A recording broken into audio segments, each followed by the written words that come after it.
Hello, students. So, in our chapter Life Processes, we've already learned how plants are so self-sufficient, right? They make their own food. But what about everyone else? Today, we're going to explore the other side of that story, heterotrophic nutrition.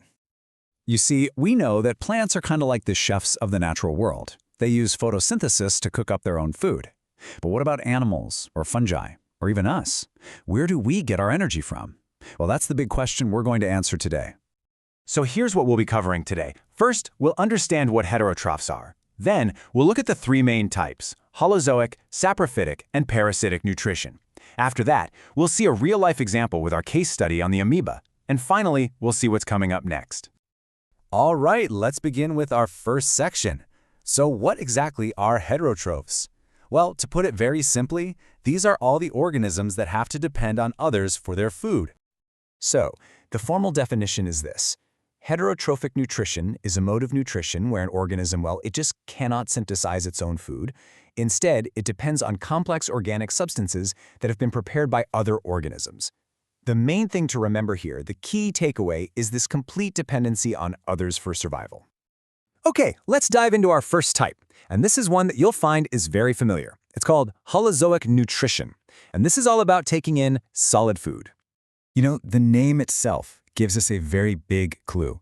Holozoic literally means eating whole. So organisms that use this method, they take in complex, solid food. And here's the most important part. The breakdown, the digestion, all of it happens inside their bodies. And this mode of nutrition is, well, it's incredibly common. Just think about it for a second. Humans, dogs, lions, we all eat this way. And you know what's really interesting? Even a tiny single-celled organism like the amoeba uses this exact same method. We'll come back to that fascinating example a little later. All right, let's move on to our second type, which is saprophytic nutrition. Now, I want you to think of these organisms as nature's great recyclers, the decomposers. They're so important. Just imagine for a moment, what would the world look like without them? So, how does this actually work? Well, saprophytes feed on dead and decaying organic matter. But here is the most important difference from holozoic nutrition. They break down the food outside their bodies. They release enzymes onto the decaying matter, break it down, and then they just absorb the simple nutrients. And I'm sure you've seen these organisms around you. The most common examples, of course, are mushrooms, which are fungi, and yeast, which we use for baking bread. And of course, many different types of bacteria fall into this category. And that brings us to our third and final type for today, parasitic nutrition. Now, this mode of nutrition involves an organism living on or even inside another living organism, which we call the host. So in this kind of relationship, the parasite gets its food directly from the host. This means the parasite benefits, but the host, well, the host is harmed because its nutrients are being taken away. Now, an important point to remember is that the parasite usually doesn't kill its host. Why? Because if the host dies, then the parasite loses its food source. Let's look at a few examples to make this clearer. You have the tapeworm, which can live inside the intestines of an animal. You have leeches, which attach to the skin to feed. And it's not just animals. The cuscuta plant, also known as dodder, is a very interesting example of a parasitic plant that wraps around another plant and steals its nutrients. Now, it's very common for students to get confused between saprophytic and parasitic nutrition, so let's make the difference very, very clear. Remember, saprophytes feed on dead and decaying matter, and their digestion happens externally. On the other hand, parasites feed on a living host, and they take ready-made food directly from it. Getting this distinction right is very important.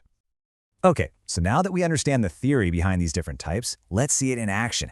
We're going to look at our case study, nutrition in amoeba. This is a perfect way to see holozoic nutrition happening in a very, very simple single-celled organism.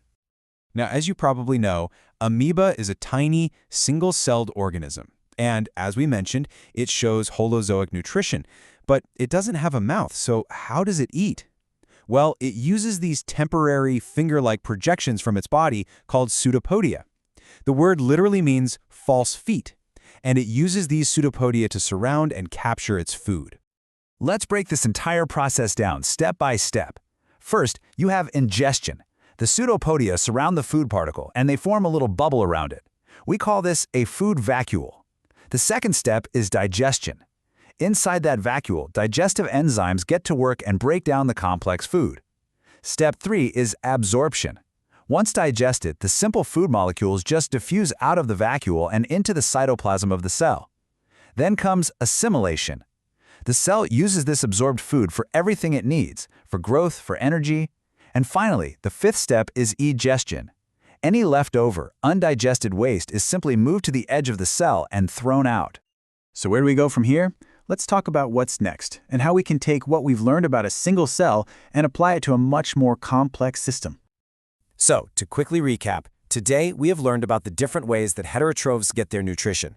We've looked at holozoic, saprophytic, and parasitic nutrition, and we also saw that wonderful example of how a simple organism like amoeba manages this whole process. But this brings up a really important question, doesn't it? The process in amoeba is quite simple because it all happens inside one single cell. So, how does this work in complex multicellular animals like you and me? I mean, we have billions of cells and all of them need energy. Well, that is exactly what we're going to explore in our next lesson. We will take a deep dive into holozoic nutrition, but this time we'll be studying the complex and absolutely fascinating human digestive system. I look forward to seeing you then. Thank you.